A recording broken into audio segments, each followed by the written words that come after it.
नमस्कार प्यारे साथियों, कल्याण एकेडमी की एक और क्लास में आप सभी का स्वागत है। साइकोलॉजी की जो अनवरत एक श्रृंखला चल रही है उसमें अभी तक आप लोगों ने 2 क्लास पूरी कर ली हैं, जिसमें आप लोगों ने जान लिया मनोविज्ञान में अधिगम क्या है, अधिगम कार्य कैसे करता है। अगर एक छोटी सी शुरुआत की जाए तो हम लोगों ने जो चीज़ें जानी हैं वो क्या है उनको धीमे से जान लेते हैं। देखिए, हम लोगों ने ये जाना है कि अधिगम क्या होता है। अधिगम लक्ष्य की ओर जब हम जाने के लिए क्रिया करते हैं तो इसको हम कहते हैं कि अधिगम हो रहा है। और अधिगम में होता क्या है, ठीक है। अधिगम में क्या होता है कि अभ्यास के द्वारा और अनुभव के द्वारा और प्रशिक्षण के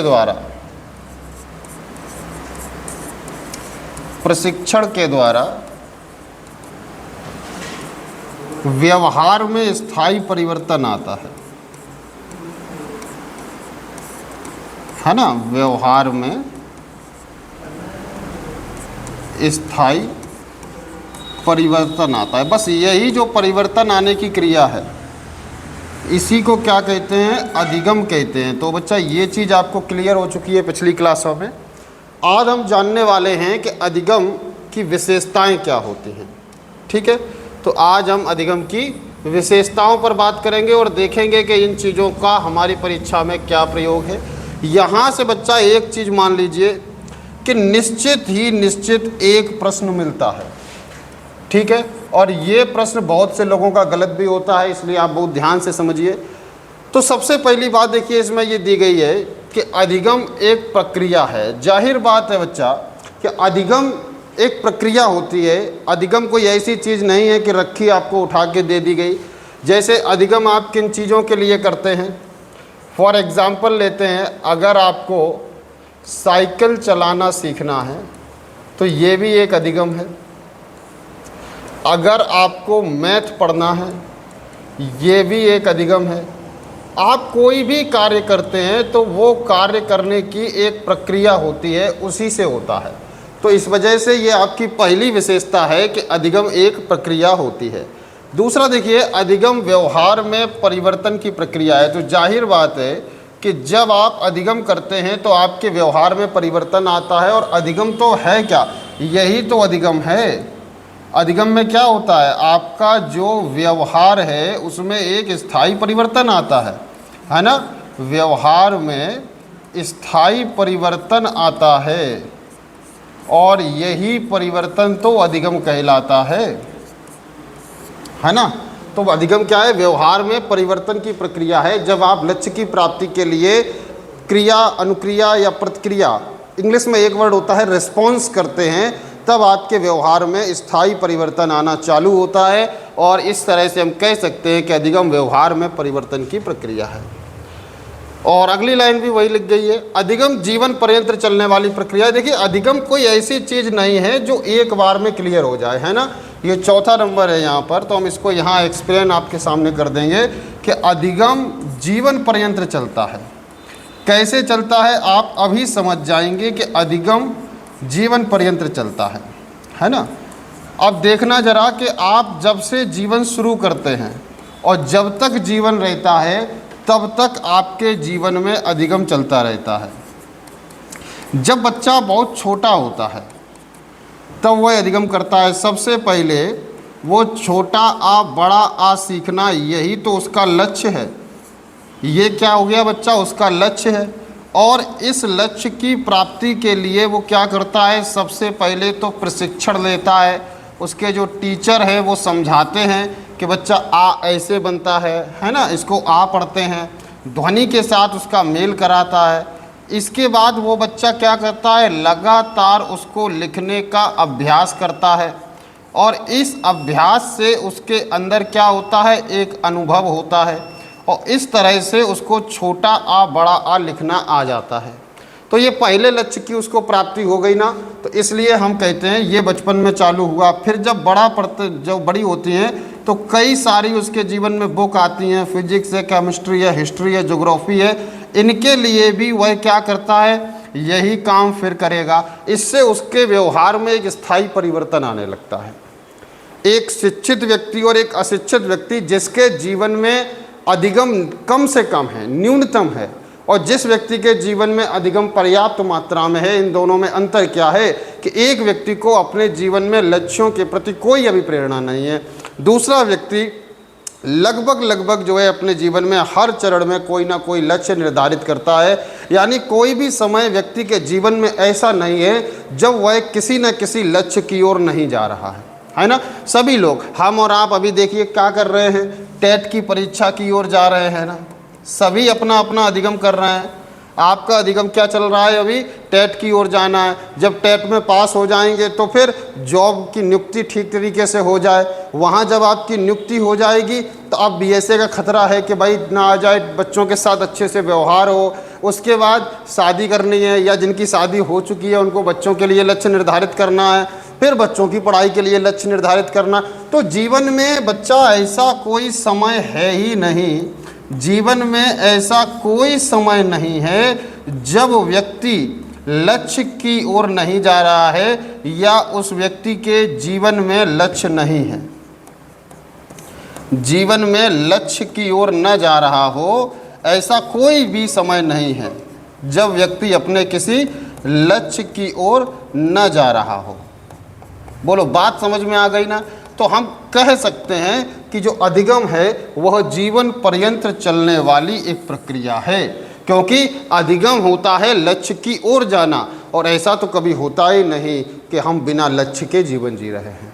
इवन जो सब संसार को बच्चा छोड़ चुके सन्यासी हो गए, उनका भी लक्ष्य है कि उनको मुक्ति चाहिए, उनको निर्वाण चाहिए, है ना, उनको जो है जन्नत चाहिए। तो कुछ ना कुछ सभी के जीवन में किसी का अलग लक्ष्य चल रहा है, उनको 72 हूरें चाहिए, तो उनका भी लक्ष्य है, वो भी अपना अधिगम कर रहे हैं, बम बांधना सीख रहे हैं, फटना सीख रहे हैं, और चीज़ें वो भी सीख रहे हैं, वो भी अधिगम कर रहे हैं। तो अधिगम तो जीवन पर्यंत चलता है।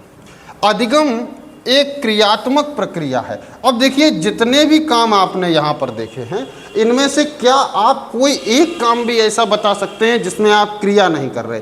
आप साइकिल चला रहे तो आप क्रिया कर रहे हैं, आप पढ़ रहे हैं तो आप क्रिया कर रहे हैं, है ना, आप कुछ भी कर रहे हैं। अगर आप अभी मान लीजिए बहुत सारे हमारे गुरु लोग ऐसे हैं जो बेसिक शिक्षा में लगे हुए हैं, तो उनके लिए भी देखिए टेट है, वो भी एक क्रिया अलग से करने लगे हैं कि अब स्कूल के बाद कोचिंग जाना है, कोचिंग के बाद फिर नोट्स देख रहे हैं, तो उनके जीवन में भी क्रिया है। तो सभी के जीवन में अधिगम बिना क्रिया के पॉसिबल है ही नहीं, बिल्कुल असंभव बात है। तो अधिगम क्या है? एक क्रियात्मक प्रक्रिया है। अब अधिगम सकारात्मक व नकारात्मक दोनों प्रकार का होता है, समझना इसको।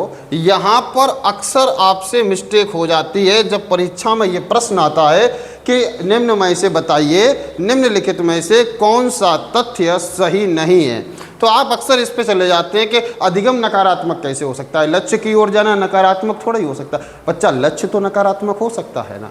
अभी हमने बताया ना कि कोई कोई तो फटने के लिए अधिगम कर रहा है, और जो फटने के लिए अधिगम कर रहा है, बताइए क्या वह अधिगम किसी भी प्रकार से सकारात्मक हो सकता है? अधिगम नकारात्मक भी होता है। तो यहाँ जरा आप समझना कि आपके जीवन में या किसी भी प्राणी के जीवन में, आप तो बहुत अच्छे लोग हैं, सभी के जीवन में जितने भी अधिगम हैं वो सकारात्मक हैं, लेकिन सभी के जीवन में नहीं होते हैं। अधिगम सकारात्मक भी होता है। अब सकारात्मक अधिगम का अर्थ क्या है कि आप जो कर रहे हैं वो जिस व्यक्ति, जो प्राणी कर रहा है, उस प्राणी के लिए भी वह चीज़ सकारात्मक हो, यानी उसे उसके लक्ष्य की प्राप्ति हो रही हो, और उससे समाज का भी भला ही हो रहा हो, उससे समाज का बुरा ना हो रहा हो, है ना, समाज का बुरा ना हो। अगर ऐसा लक्ष्य आपने प्राप्त किया है तो यकीन मानिए ये लक्ष्य सकारात्मक है।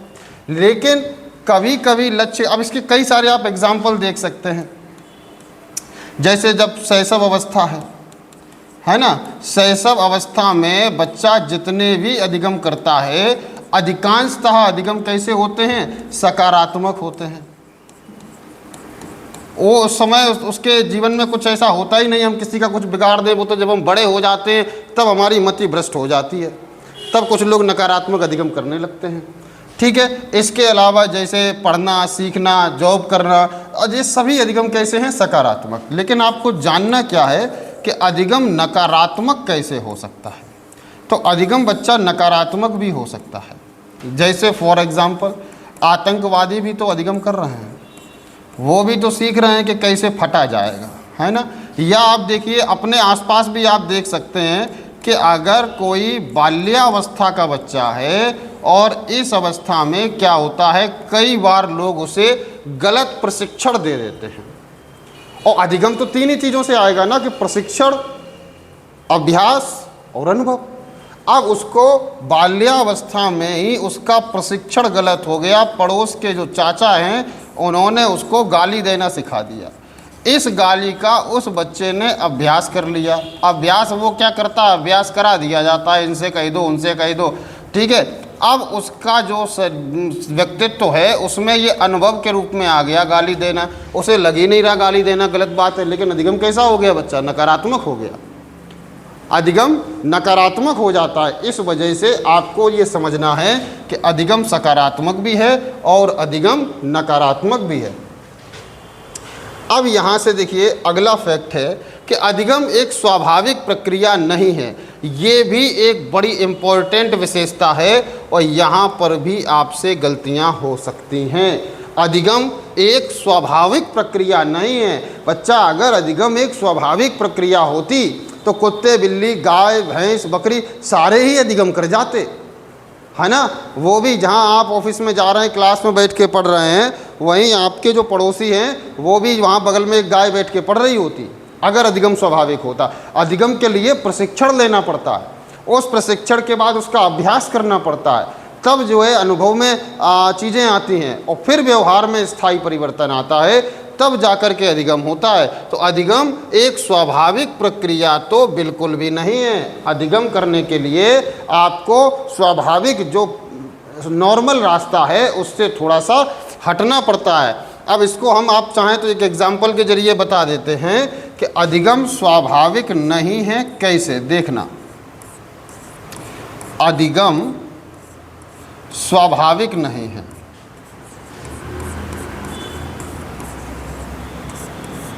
अच्छा, एक बात बताइए कि जितने लोग हैं, लगभग हर जो इस समय भारत में जो किशोर हैं, वो नॉर्मली सभी लोग कोई ना कोई खेल खेल रहे हैं।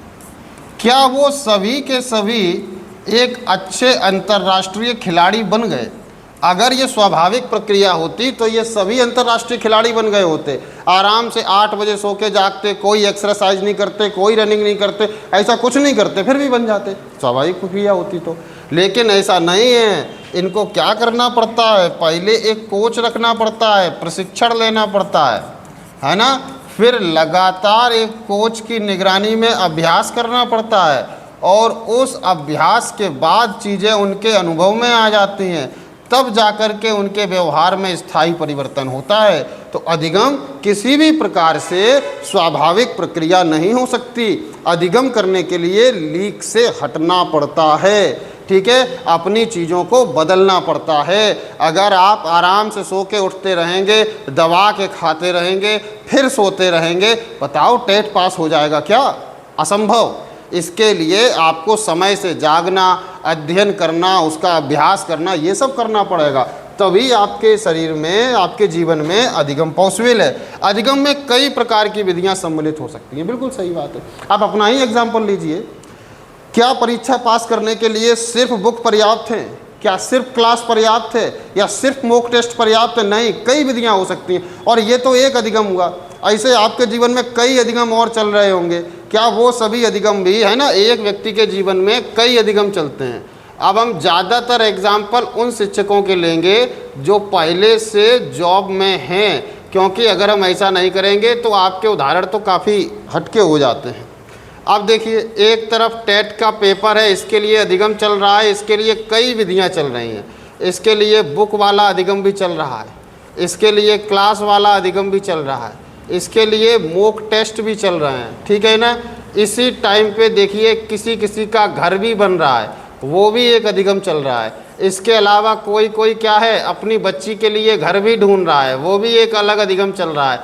तो अनेक अधिगम हैं और कई कई विधियां हो सकती हैं। तो इसीलिए ये बात लिखी है कि अधिगम में कई प्रकार की विधियां सम्मिलित हो जाती हैं, इनमें से प्रत्येक में कई विधियां हो सकती हैं। अच्छा, इसके बाद अधिगम में अध्यापक, मित्र मंडली व परिवार की भूमिका होती है। जाहिर बात है, अगर इनमें से एक भी गड़बड़ा जाए तो आपका अधिगम धरा का धरा रह जाएगा। ठीक है, तो तीन चीज़ें हैं, तीनों ही आपको बहुत अच्छे से याद रखनी है। अधिगम जब आप कर रहे हैं तो आपके जीवन में या अधिगम करने के दौरान तीन लोगों का बड़ा ही महत्वपूर्ण योगदान होता है, जिसमें देखिए पहली चीज़ ये है कि आपका अध्यापक, या अगर बिल्कुल शुरू से देखिए तो सबसे पहली चीज़ है कि आपका परिवार कैसा है। एक ऐसा परिवार जिसमें हमेशा लड़ाई झगड़ा होता रहता है, उस परिवार में कोई भी बच्चा कैसे अधिगम कर सकता है, कैसे पढ़ सकता है? करेगा भी तो नकारात्मक अधिगम करेगा, उसका पढ़ने में मन नहीं लगेगा, उसको नौकरी के लिए ठीक से प्रयास नहीं कर पाएगा। और छोड़िए, अगर शादीशुदा जीवन है, घर में पत्नी है और घर में हमेशा कलेश मचा रहता है, कभी बीवी वर्सेस मम्मी चल रहा है, कभी बीवी वर्सेस बहन जी चल रहा है ना, तो ऐसा मौत चल रहा है, कभी मतलब आपसे ही चल रहा है, अधिगम होगा? कभी नहीं होगा, है ना। तो परिवार की बहुत, आप यहाँ पर लीजिए एक पढ़ने वाले, एक जो स्टूडेंट होता है, एक जो विद्यार्थी है, उसको एग्जाम्पल के तौर पर रख कर देखते हैं। अगर परिवार सही है तो ये विद्यार्थी बहुत अच्छा पढ़ पाएगा। अगर परिवार सही नहीं है, कहते हैं ना, विद्यार्थी की, किसी भी बच्चे की प्रथम पाठशाला उसकी माँ होती है। अब माँ अगर सारा दिन चुगली करने में बिजी है, अपनी मम्मी से फ़ोन करने में बिजी है, तो बच्चा क्या सीखेगा, है ना। देखिए, ज़्यादातर बच्चे जो होते हैं वो अपने मामा पक्ष को तो बहुत अच्छा मानते हैं और अपने बुआ पक्ष को गालियाँ देते हैं। क्यों? अधिगम ही गलत हो गया। घर पे मम्मी सारा दिन नानी को यही बताती हैं कि जे ऐसी वो ऐसी वो ऐसी, बच्चा वही सीख रहा है। दूसरी चीज़ देखिए क्या होता है, मित्र मंडली कैसी है। ये भी एक बड़ा ज़रूरी फैक्ट है कि आपकी मित्र मंडली कैसी है, ये भी बहुत अच्छा होना चाहिए।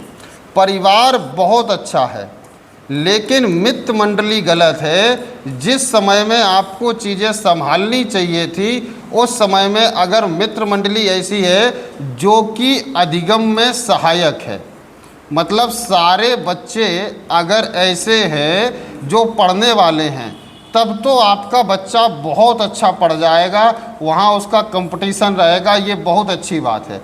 और अगर जो कहीं वो ऐसे हैं जो नशा करते हैं, जो जुआ खेलते हैं, है ना, अब जुआ तो आजकल कौन ही खेलता होगा, है ना, और कुछ मान लीजिए ऐसा गलत काम करते हैं, कहीं क्लास के बाहर खड़े रहते हैं, गलियों में घूमते रहते हैं, मित्र मंडली गड़बड़ है, अधिगम गया, नहीं पढ़ा पाओगे ऐसे बच्चे को, तो ये हटाना पड़ता है।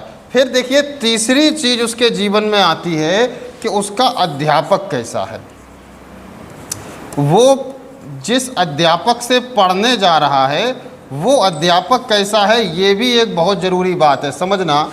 अगर अध्यापक उसका अच्छा है, बहुत मन से बच्चों को पढ़ाता है, बच्चा निश्चित ही परीक्षा में पास करेगा, है ना। अगर उसने ठीक से एक संबंध बना लिया है बच्चे के साथ, और अगर उसका अध्यापक ही ऐसा है जो पहले सिगरेट पी रहा है फिर क्लास में आ रहा है, या क्लास में ऐसी हरकतें कर रहा है, तो बच्चा फिर यही सीखेगा। तो ये तीनों ही चीज़ें अधिगम में बड़ी ज़रूरी हैं, तीनों को याद रखना। परिवार ज़रूरी है, मित्र मंडली ज़रूरी है, और तीसरा अध्यापक। ये तीनों अगर अच्छे हैं तो अधिगम बहुत अच्छा हो जाएगा। ठीक है, तो आपको ये सभी बातें पता चल गई। ये अधिगम की विशेषताएं हैं, और इनमें से पूछा का प्रश्न कैसे जाएगा कि आपको 4 विशेषताएं दे देगा और फिर पूछेगा बताइए इनमें से कौन सा असत्य है, ठीक है ना, या कौन सा अधिगम की विशेषता नहीं है, कौन सा लक्ष्य की प्राप्ति के लिए आवश्यक नहीं है।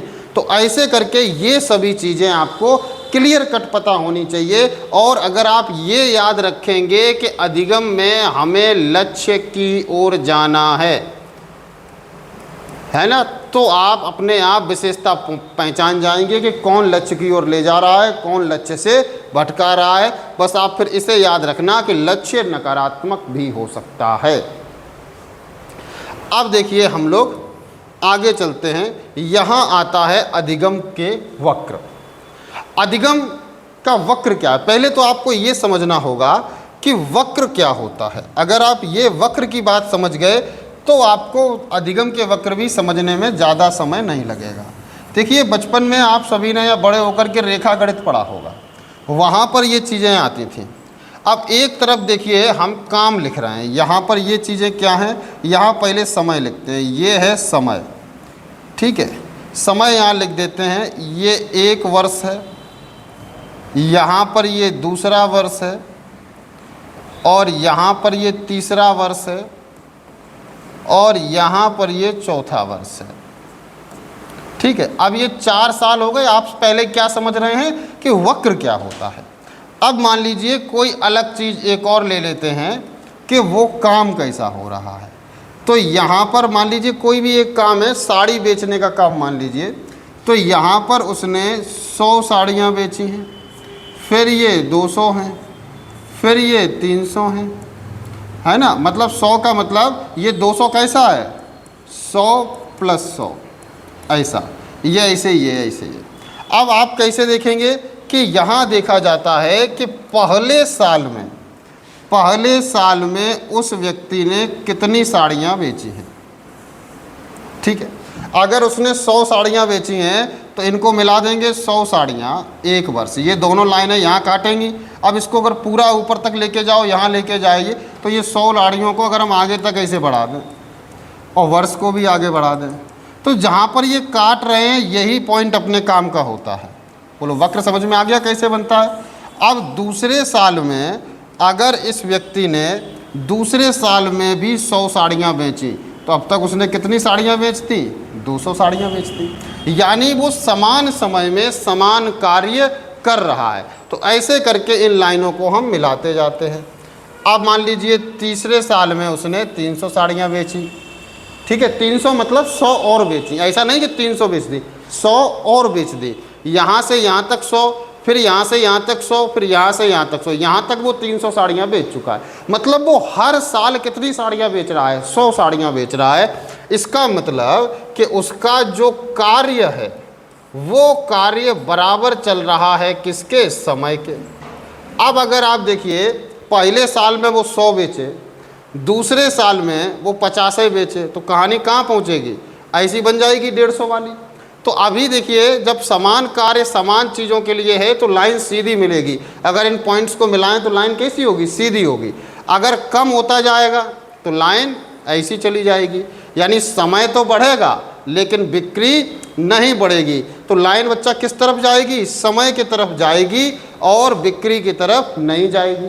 अगर कहीं ऐसा हो जाए कि बच्चा ये जो है समय के साथ ज़्यादा चीज़ें, पहले साल 100, दूसरे साल 200, मतलब बढ़ता जा रहा है बिक्री का स्तर, तो समय यहाँ से जो है कम बढ़ेगा, बिक्री ज़्यादा बढ़ेगी।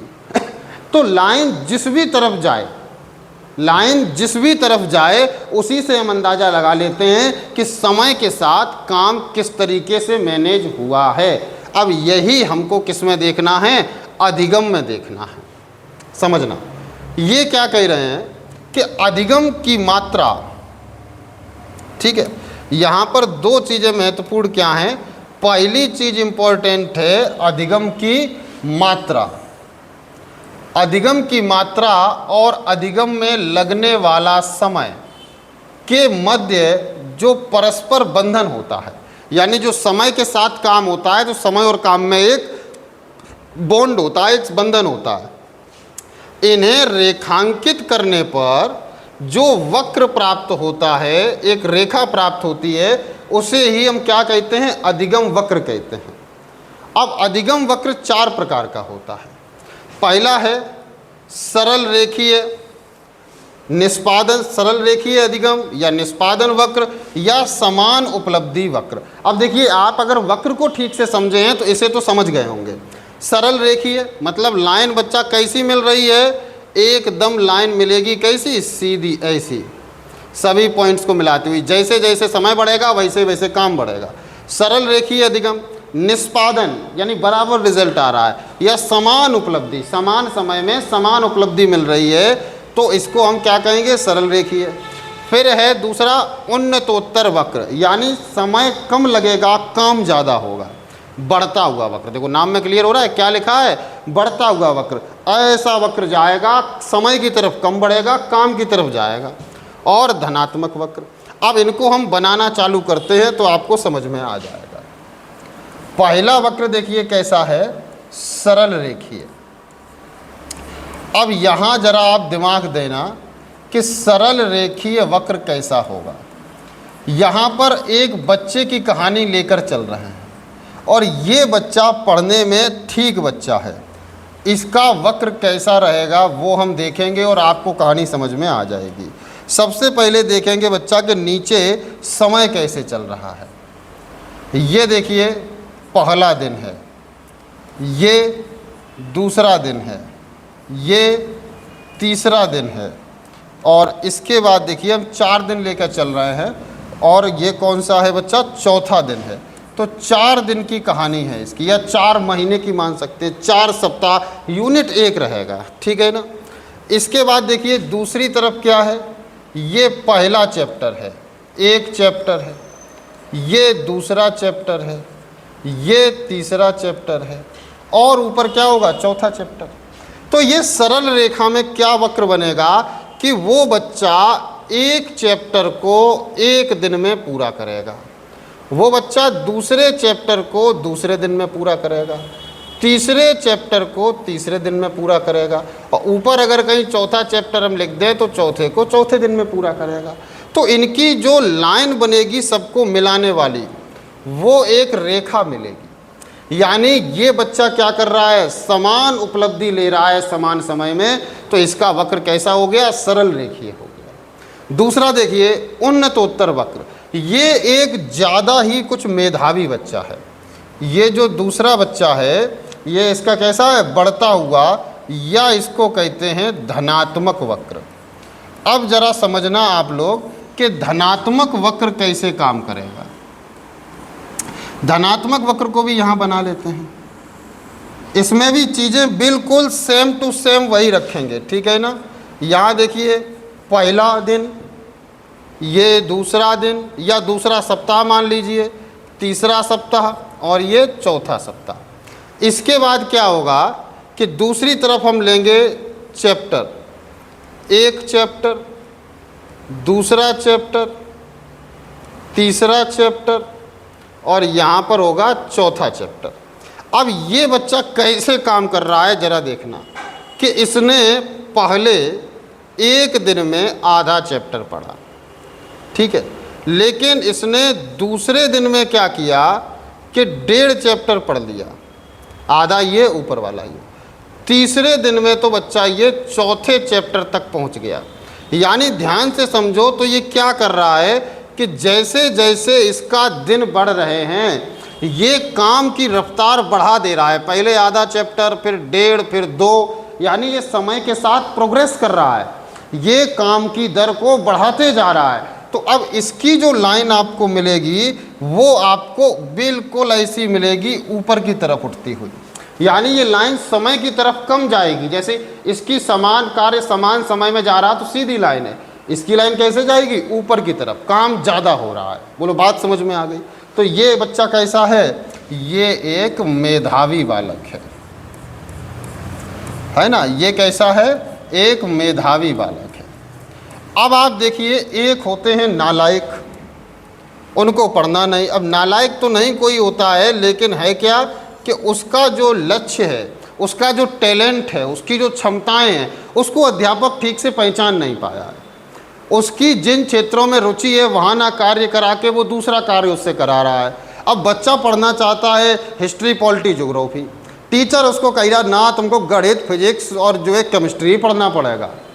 कैसे पढ़ेगा, मन नहीं लग रहा उसका, बोर हो रहा है वो। या बच्चा बहुत अच्छा क्रिकेट खेलता है, वो सोच रहा है कि हमारे पास एक कोच हो, हम सीखें, हम आगे बढ़े। वो कह रहे ना तुमको पढ़ना पड़ेगा, पढ़ोगे लिखोगे बनोगे नवाब, और नहीं पढ़ोगे लिखोगे खेलोगे कूदोगे तो बनोगे क्या, कुछ होता है खराब या कुछ ऐसा होता है, ठीक है। तो ये बच्चा देखिए क्या कर रहा है, पहला दिन, दूसरा दिन, तीसरा दिन, चौथा दिन। दूसरी तरफ चैप्टर लगाएंगे वैसे ही, पहला चैप्टर, दूसरा चैप्टर, तीसरा चैप्टर, चौथा चैप्टर।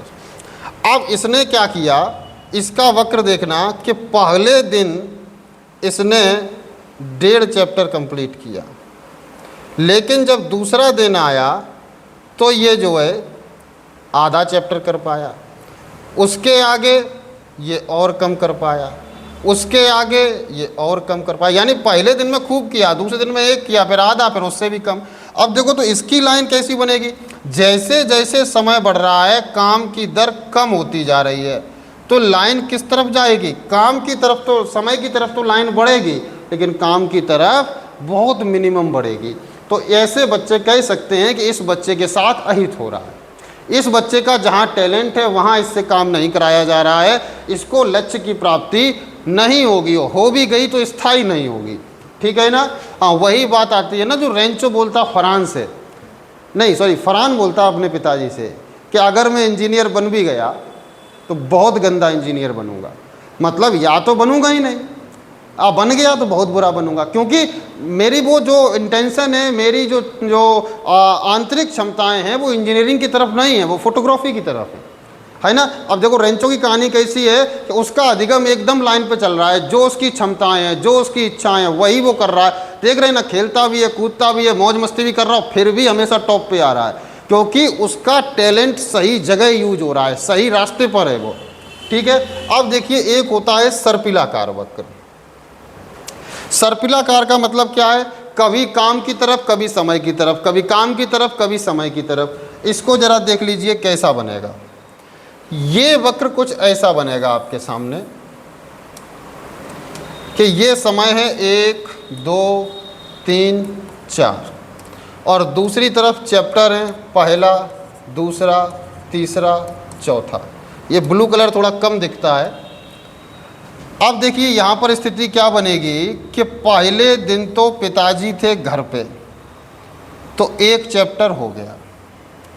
दूसरे दिन पिताजी थे नहीं, लिहाजा बच्चे ने आधा चैप्टर भी नहीं पढ़ा। तो अब देखिए जो लाइन है वो अचानक से किधर चली गई बच्चा, एकदम देखो समय की तरफ। पहले सीधी रेखा में चली, फिर कहाँ चली गई, समय की तरफ। अगले दिन पिताजी घर पे आए, पिताजी ने कायदे से ठोक दिया। इससे क्या हुआ कि बच्चा खूब पढ़ने लगा, और अगले दिन उसने 1.5 चैप्टर कंप्लीट किया। अब देखिए लाइन क्या हो रही है, अचानक से लाइन बदलेगी, और लाइन फिर कहाँ चली गई, ऊपर की तरफ, फिर काम की तरफ बढ़ गई। और क्या हुआ, अगले दिन बच्चा चला गया अपनी नानी के घर, तो उसने जो है पढ़ाई तो 1 अक्षर की नहीं की, समय पूरा खराब कर दिया। पढ़ाई तो 1 अक्षर की नहीं हुई, मतलब पढ़ाई जहाँ थी वहीं है, लेकिन दिन 1 पूरा चला गया। और इस तरीके से ये वक्र देखिए अब कैसा, टोटली समय की तरफ चला गया। तो अब यहाँ से आप देख रहे हैं ना, ये वक्र कैसा बढ़ रहा है। ये वक्र कभी ऊपर, कभी नीचे, कभी ऊपर, कभी नीचे, कभी सीधा। तो इसको हम क्या कहेंगे, ये सर्पिलाकार बन गया। कैसा बन गया, सर्पिलाकार बन गया। और ऐसा वक्र तब होता है जब आप अधिगम ठीक से नहीं कर रहे हैं, अधिगम में अवरोध आ रहे हैं। तो जब अवरोध नहीं है तो ठीक काम चल रहा है, अवरोध आ गए तो बिगड़ रहा है। ठीक है, हमने यहाँ बच्चे का उदाहरण रख के आपको सभी समझाए हैं, आप दैनिक जीवन में भी इनको रखकर देख सकते हैं। हर एक वक्र आपके जीवन में, और आप जब अपनी पढ़ाई कर रहे हैं तो इस वक्र को फॉलो कीजिए। क्या आपका वक्र कैसा है। ठीक है, अगर आप अभी तक समझ रहे हैं अपनी पढ़ाई को, तो हमें कमेंट में ज़रूर बताना कि आपका वक्र कैसा चल रहा है। क्या वह धनात्मक है, क्या वह सरल रेखीय है, उन्नतोत्तर है, ऋणात्मक है, सर्पिलाकार, कैसा वक्र बना रहे हो अपने जीवन में, हमको एक बार बताना। तो इससे जो है हमें भी पता चले कि आप क्या कर रहे हैं। ठीक है, तो ये हमने आपको समझाए अधिगम के वक्र। इसके बाद देखिए आज का एक अंतिम टॉपिक है अधिगम को प्रभावित करने वाले कारक। यहाँ सबसे पहला कारक देखिए कौन कौन से, पहले जान लीजिए। सबसे पहले अभिप्रेरणा, विषय वस्तु, नवीन ज्ञान और परिपक्वता। तो यहाँ से हम एक एक करके देखेंगे कि चीज़ों को कैसे मैनेज करना है। सबसे पहली बात, अभिप्रेरणा क्या होती है। अभिप्रेरणा कुछ और नहीं, इच्छा। ठीक है, क्या होती है, इच्छा। बच्चा पढ़ना चाह रहा है या नहीं, ये सबसे इम्पोर्टेंट है। अगर कोई बच्चा है और इसकी पढ़ने की कोई इच्छा नहीं है, ये चाहता है हम सारे दिन गेंद बल्ला खेलेंगे, पढ़ा लो उसको, कैसे पढ़ाओगे। यानी सबसे ज़्यादा ज़रूरी है कि वह बच्चा मानसिक रूप से पढ़ने के लिए तैयार है कि नहीं, या जो भी आप उससे अधिगम कराना चाहते हैं उसके लिए वह मानसिक रूप से तैयार है भी या नहीं, यही जानना है। यानी अभिप्रेरणा उसके अंदर है कि नहीं, कोई चीज़ अंदर से उसको अधिगम करने के लिए प्रेरित कर रही है या नहीं। अब देखिए नॉर्मली क्या चीज़ें प्रेरित करती हैं, तो यहाँ आप समझेंगे कि जो उद्दीपक होता है, उद्दीपक हम किसको कहते हैं बच्चा, लक्ष्य। जो उद्दीपक है जो आपको प्रेरित करता है, इसी को हम क्या कहते हैं, लक्ष्य। अगर वह लक्ष्य आपके सामने है और उस लक्ष्य को आप प्राप्त करना चाहते हैं, तब तो आपके अंदर अभिप्रेरणा होगी, इच्छा होगी अधिगम करने की। और अगर आप लक्ष्य के प्रति बच्चा उदासीन हैं तो आपके अंदर नहीं होगी। अब आप देखना ये एग्जाम्पल आपकी मित्र मंडली पे कितना सटीक बैठता है। ज़रा गौर करना कि आपकी जो मित्र मंडली है उसमें कई तरह के बच्चे होंगे। इसमें एक बच्चा ऐसा है जिसके पिताजी किसान हैं, ठीक है, पिताजी क्या करते हैं, किसान ही करते हैं। और वो बच्चा ये जानता है कि अगर मेरा टेट पास नहीं हुआ, हम टीचर न बन पाए, तो घर वालों की स्थिति और ज़्यादा बिगड़ जाएगी। पिताजी के साथ जो है हमको और बहुत ज़्यादा हेल्प करनी है, पिताजी इतना कुछ कर नहीं पा रहे हैं। तो उसका लक्ष्य एकदम क्लियर क्रिस्टल है और वो अधिगम एकदम सटासट करेगा, उसको कोई अवरोध भी आएगा तो वो इग्नोर कर देगा। दूसरा एक बच्चा आपके साथ और पढ़ता है। इस बच्चे के जो पिताजी हैं उनके पास ट्रैक्टर की एजेंसी है या फिर एक बड़ी सी दुकान है या फिर पिताजी ठेकेदार हैं। अब हमको बताइए ये बच्चा टेट के प्रति कितना जो है सीरियस होगा। अरे हो जाए तो ठीक है, ना हो जाए चूल्हे में जाए, हैं, हम ठेकेदारी चालू कर देंगे, हम दुकान पे बैठने लगेंगे, हमारी एजेंसी है, हमारे नीचे 10 आदमी काम करते हैं, हम काय के लिए टेट के पीछे दौड़ेंगे। अधिगम है नहीं है, अभी प्रेरणा ही नहीं जागेगी, खत्म हो जाएगा, ठीक है ना। तो दूसरा समझ में आया कि अभिप्रेरणा बहुत ज़रूरी है, तभी अधिगम होगा, अन्यथा नहीं होगा, ठीक है। ये सब बातें बच्चा आपको समझाने के लिए हैं, ठीक है। ये सिर्फ आपको समझाने की बातें हैं कि आप ये समझ पाएँ कि अभिप्रेरणा ज़रूरी है। अगर लिखने की बात आए तो यहाँ हम क्या लिखेंगे कि अधिगम की प्राप्ति के लिए अभिप्रेरणा ज़रूरी है ना। बात लिखने वाली तो इतनी सी है कि अधिगम की प्राप्ति हेतु अभिप्रेरणा जरूरी है ना। अभिप्रेरणा आवश्यक है। और यहाँ से आप क्या जान लेंगे कि जो अभिप्रेरणा होती है ये करती क्या है, ये कैसे आती है। अभिप्रेरणा किसके प्रति होती है, उद्दीपक के प्रति होती है। किसके प्रति होती है, उद्दीपक के प्रति होती है। उद्दीपक मतलब आपका लक्ष्य, तो किसके प्रति होती है, उद्दीपक के प्रति होती है। बाकी चीज़ों से अब आप इसको कभी भूलेंगे नहीं। दूसरा देखिए क्या है, विषय वस्तु। दूसरी चीज़ है विषय वस्तु कैसी है। आप समझिए कि आपको संगीतज्ञ बनना है, ठीक है, संगीतज्ञ बनना है। हमने आपसे कहा कि कोई दिक्कत नहीं है, बहुत सारे गाने आजकल चल रहे हैं, है ना। कोई आज का ही गाना लगा देते हैं। एक गाना हमने पूरा तो कभी नहीं सुना, पता नहीं क्या ये सैयारा करके कुछ है, क्या है, अच्छा गाना नहीं है, हटाओ, कोई और अच्छा गाना लगा दीजिए, है ना।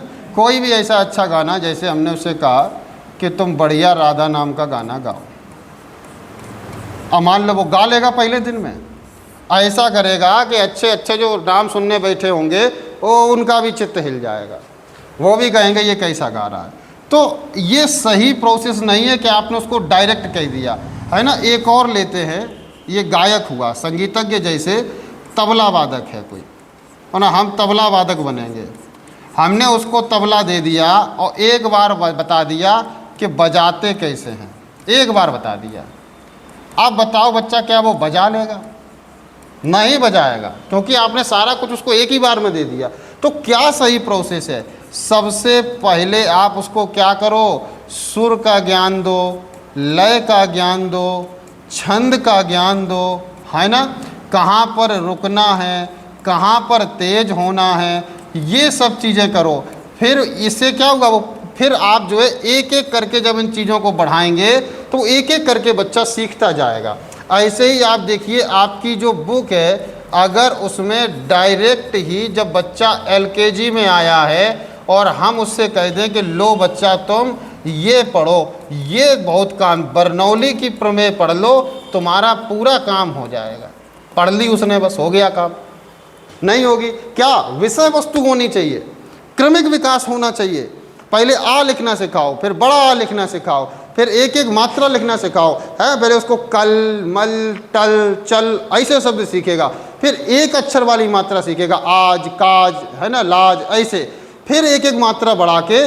तो विषय वस्तु होनी चाहिए, जो रास्ता है वो छोटे छोटे भागों में बटा होना चाहिए, तब बच्चा ठीक से प्राप्ति करेगा। नवीन ज्ञान, ठीक है।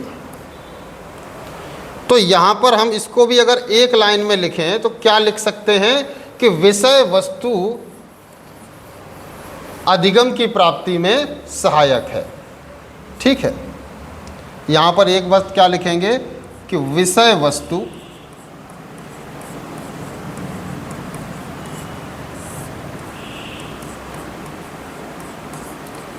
अधिगम की प्राप्ति में सहायक है। अच्छा देखिए, क्या है कि हम यहाँ पर हर चीज़ समझाते हैं, आपको कभी कभी ऐसा लगेगा कि कितना ज़्यादा समझा रहे हैं, कितना बोल रहे हैं, है ना। तो इसको ऐसा न कर लेना कि 2x पे लगा के बता दो, हम सट सट सट सट ऐसे ऐसे करने लग जाएं, बात नहीं समझ में आएगी। चीज़ें पढ़ तो लोगे, अस्थायी अधिगम होगा, लक्ष्य की प्राप्ति होगी, लेकिन स्थायी नहीं होगी। ये जो कन्वर्सेशन चल रही है, ये जो हम एक एक बात बता रहे हैं, इसको तसल्ली से सुनना। और तसल्ली से कैसे सुनोगे? अभिप्रेरणा, टेट, नौकरी, शादी, या जो बेसिक शिक्षा है, नौकरी बचाना, पूरी तसल्ली से बात सुनना, सब चीज़ क्लियर हो जाएगी, ठीक है ना। नहीं स्किप करने लगो, 10-10 सेकंड बढ़ाने लगो, है ना। तो क्या है, विषय वस्तु अधिगम की प्राप्ति में सहायक है। नवीन ज्ञान, तो समझ चाहिए कि नवीन ज्ञान लेने के लिए आपके पास एक आधार होना चाहिए, आपका पुराना ज्ञान भी होना चाहिए, है ना। अगर आप नवीन ज्ञान लेना चाहते हैं, नवीन ज्ञान के प्रति एक तो आप में इच्छा हो, और दूसरा आप नवीन ज्ञान ले रहे हैं तो आपका जो पुराना ज्ञान है वो मजबूत हो, है ना। नहीं आता फिर बर्नौली प्रमेय कैसे सीखेगा? तो पुराना ज्ञान कैसा हो, मजबूत हो, उसका आधार ठीक हो, है ना। जैसे अब मान लीजिए, अगर बच्चा प्राइमरी से आया है और प्राइमरी के टीचरों ने उसको कुछ नहीं पढ़ाया, वो 0 बटे सन्नाटा है। अब अगर वो बच्चा जूनियर में गया, जूनियर का टीचर कितनी भी जान लगा दे, वो बच्चा नवीन ज्ञान के प्रति कभी अनुकूलन कर पाएगा? नहीं कर पाएगा। अरे पुराना ही नहीं आता उसको कुछ भी। तो यहाँ पर आपका पुराना ज्ञान भी ठीक होना चाहिए, तब आप नवीन ज्ञान के प्रति क्या हो पाएंगे, अनुकूलित हो पाएंगे, ठीक है ना।